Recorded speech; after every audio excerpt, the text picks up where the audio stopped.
Doctor Who is my favorite TV show. When it gets it right, it gets it so right. But when it gets it wrong, it's a clanger. What's up, Whovians, and welcome back to the Friends of Ood-Kind YouTube channel. I'll be your host, I'm Mike, and this is another Top 10 Countdown. So in this video I'm going to be counting down the top 10 weakest stories of modern Doctor Who, and it's the same rules as the strongest, where I'm going to be putting the four modern Doctors against each other with their weakest episodes in each slot and putting them together and thinking which one I would least like to watch. But I'm not going to be including Christopher Eccleston's Doctor in this because I think that his weakest episode is a lot stronger than the weakest episodes of the other three. So here we go. So kicking off this top 10, I've got a number 10, Name of the Doctor. The thing that brings this down, I think, is when Clara jumps into the Doctor's time stream and saves every incarnation of the Doctor, pretty much cancelling out every other companion what they have done for the Doctor. I did like the at the end where the War Doctor was introduced, but the Ghost of River song in this, I didn't like that really, because of course by this time River's story is over, and I don't really understand why she had to come back in ghost form. I mean, I suppose it was relevant to the plot, but I didn't really, it didn't capture my attention. And of course he's not going to say his name, so I don't know why they've done this episode to start with. And in at number 9, I've got Sleep No More. There's a good concept to try and have a different kind of monster in Doctor Who, but it just didn't work out. Monsters made from sleep dust. Like I said, it's a good concept, it just didn't work out. And all that talk about space pirates and stuff, yeah, I didn't get it at all. Number 8, Amy's Choice. I really did not enjoy the Dream Lord in this. I didn't understand why. I mean, I understood why it was with the two realities, but I didn't enjoy it. Rory's beating up old people with sticks. Amy and Rory have to choose what life they want. Again, it's a good concept, but it just didn't work out. The execution didn't work for me. So moving on to number 7, I've got the Idiot's Lantern. Fair play to them for trying to create a new monster, but it's an okay story. Just Maureen Lipman in this was very annoying. The feed me got really annoying after about the second time, and I just didn't understand why the wire was taking everyone's face. I didn't understand the whole concept. It's just one that I'd barely go back and watch unless I'm doing a marathon. So moving on to number 6, I've got Night Terrors. Creepy dolls, I didn't like this. It's too creepy for me. I like dark and sinister Doctor Who, but this was just cringy. But the old lady in the trash was quite funny. I just didn't get how this woman doesn't remember not being pregnant. It's just, that's something that you would remember, right? Being pregnant, but she wasn't. Or something that you would remember having a kid and not being pregnant. And speaking of pregnancy, we're moving on to number 5 and Kill the Moon. The moon is an egg. The moon is an egg. Yeah, I had to say that twice. And a third time. The moon is an egg. The moon is not an egg.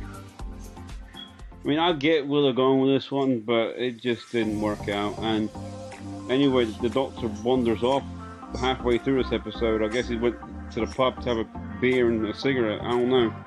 But he leaves humanity to make his own choice. And then Clara gets mad at him for doing that. very inconsistent. And then this dinosaur creature hatches from the moon. It's an egg and then lays another egg. It's the moon. It's a well-known scientific fact that the moon is not an egg. The moon is a planetary thing. It's a planet kind of thing. It's a moon. It's not an egg. It's made of rocks. And keeping on the concept of moons, Nightmare in Silver is at number 4. The child acting in this was very, very cringy. The punishment platoon people, I didn't like them. Who would name a character Porridge as well? It's just, yeah, it's just very, very strange. And the Cybermen are supposed to be clunky and scary. These ones, yeah, okay, they do upgrade, but yeah, I didn't like that, the way that how fast they were going. And the Imperial leader was there amongst them all along, and I didn't even recognize him. It didn't make any sense to me, and that's why I didn't like it. Moving on, guys, to number 3, the Lazarus Experiment. I mean, I get where they were going with this. It was referenced in the series finale of series 3, but yeah, I didn't enjoy this episode at all. I found Martha's family to be very annoying in this, and that creature that Lazarus turns into is supposed to be an offshoot of human DNA from billions of years ago. It didn't work. The CGI wasn't that great. So moving on, guys, to number 2, and I've got Let's Kill Hitler. Here's an idea. Let's lock Hitler in a closet. Yeah, I didn't like this at all. I understand where they're going with this, with the whole River Song story arc, that she was, you know, Melody Pond all throughout her life, but yeah, I didn't enjoy this, and I don't understand how Melody or River can regenerate, because she's not a time lady, and she's a human that was conceived in the time vortex in the TARDIS. So yeah, it didn't hit at all.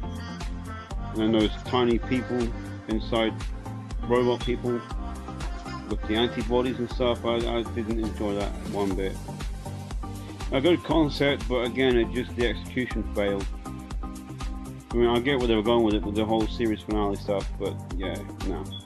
Moving on, guys, to number 1, the weakest Doctor Who episode of the modern series, in my opinion, is In the Forest of the Night. Do I really have to say anything more about that? It was just better left not done. It's trees that protect the Earth from solar flares.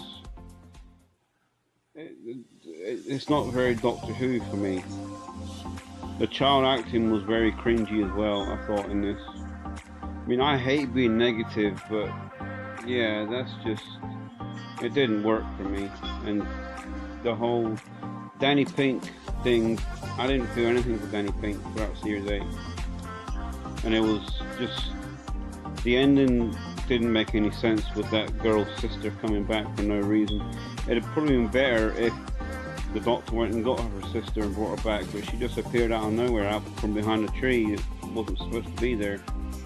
Yeah, it didn't make any sense, and I didn't enjoy it, and it's one that I don't really watch again unless I'm doing a marathon, and I just kind of fall asleep watching it. So anyways, guys, that's my top 10 weakest Doctor Who episodes of the modern series. I want to know, what's your weakest episodes, or which ones don't you watch, or don't you like? Let me know in the comments below. And if you did like this or didn't like it, either way, give us a thumbs up and go ahead and sonic that subscribe button. And if you want to hear more from me, then go ahead and turn that bell on. And as always, guys, thank you for watching, and I'll see you next time. And coming up next on the Friends of Ood-Kind YouTube channel, it's an episode review, and we're going to be reviewing The Empty Child and The Doctor Dances.